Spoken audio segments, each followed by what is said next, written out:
चुनाव है भैया, यहाँ सब कुछ करना पड़ता है। मोदी के हनुमान के घर पहुँचे सीएम नीतीश कुमार और पैर छूकर आशीर्वाद लेते चिराग पासवान। बिहार चुनाव के बीच इस तस्वीर ने एक बार फिर सिद्ध कर दिया है कि राजनीति में नेताओं के बीच दूरियां चाहे जितनी हो जाए, चुनाव नजदीक ला ही देते।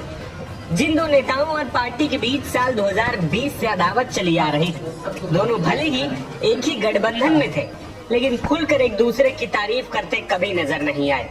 न सार्वजनिक तौर पर मुलाकात की, और ये दूरी सीट बंटवारे के दौरान भी खुलकर सामने आई थी। लेकिन छठ के मौके पर नीतीश का चिराग के घर पहुंचना और चिराग पासवान का पैर छूकर आशीर्वाद लेना काफी कुछ बयां कर गया। नीतीश कुमार का कोई भी एक्ट यूं ही नहीं होता, चाहे वो किसी मुद्दे पर महज बयान ही क्यों न दे रहे हो या फिर किसी से मेल मुलाकात कर रहे हो, और मेल मुलाकात भी ऐसी जिसमें वो खुद चलकर किसी के घर पहुंचते हो।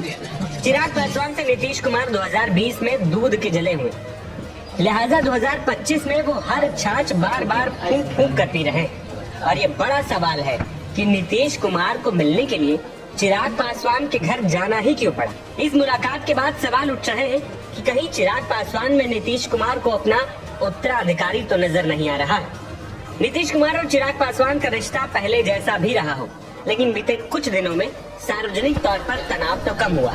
चिराग पासवान का नीतीश कुमार का पैर छूना सार्वजनिक रूप से सम्मान प्रकट करने का एक प्रतीक माना गया। जैसे ही नीतीश कुमार गाड़ी से उतरे, अगवानी करने चिराग पासवान पहुंचे। ऐसा कई बार हुआ कि नीतीश कुमार चिराग पासवान से मुलाकात करने पहुंचे और वो घर पर मिले ही नहीं। इस दौरान चिराग घर पर थे और नीतीश जैसे ही पहुंचे, झट से झुककर उनके पैर छुए। चिराग पासवान और नीतीश कुमार के बीच जो भाव एक्सचेंज हुए वो देखने लायक। नीतीश कुमार इस दौरान चिराग पासवान को कहते हुए भी नजर आए कि क्या जी, हम तो ऐसे ही दर्शन के लिए चले आए। फिर दोनों मुस्कुराते हुए नजर आए। ये मुस्कान काफी कुछ बयां कर गई। नीतीश से मुलाकात के बाद चिराग ने कहा कि अच्छा लगा कि मुख्यमंत्री जी आए। साथ ही इस दौरान चिराग ने कयासों और नाराजगी को भी सिरे से खारिज कर दिया।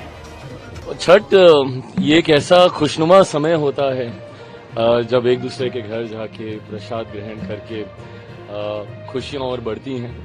अभी थोड़ी देर पहले अशोक जी हमारे आए हुए थे, अब मैं इनके यहाँ आया हूँ। हमारी सांसद है वही यहाँ पे शाम्भवी, तो ये मेरी जिम्मेदारी भी बनती है भाई होने के नाते और राष्ट्रीय अध्यक्ष होने के नाते भी ज्यादा, तो मैं यहाँ पे रहूँ, तो बस उसके लिए आए हैं। आज अच्छा लगा, मुख्यमंत्री जी भी आए आज इस तरीके से, और खास तौर पे जहाँ एक तरफ छठ का महापर्व है तो दूसरी तरफ लोकतंत्र का भी महापर्व चल रहा है।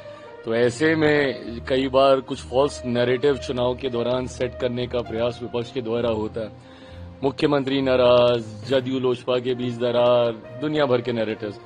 बट आज मुझे लगता है कि जितनी सहजता से मुख्यमंत्री जी आए पूरे परिवार के साथ, उन्होंने समय बिताया, इसने हमारे घर की छठ को और ज्यादा खुशनुमा किया है। मैं पूरे देशवासियों को और खास तौर पर मेरे बिहार वासियों को छठ की ढेर सारी शुभकामनाएं, ढेर सारी बधाई।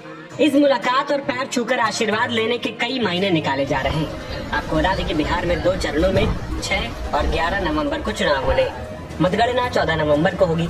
एनडीए में हुए सीट बंटवारे में जेडीयू और बीजेपी 101 सीटों पर चुनाव लड़ रही है, जबकि चिराग की पार्टी 29 सीटों पर, जितिन राम मांझी की पार्टी हम और उपेंद्र कुशवाहा की पार्टी 6 सीटों पर चुनाव लड़ रही है। वही इस मुलाकात पर आपकी क्या राय है, हमें कमेंट बॉक्स में आप जरूर बताएं।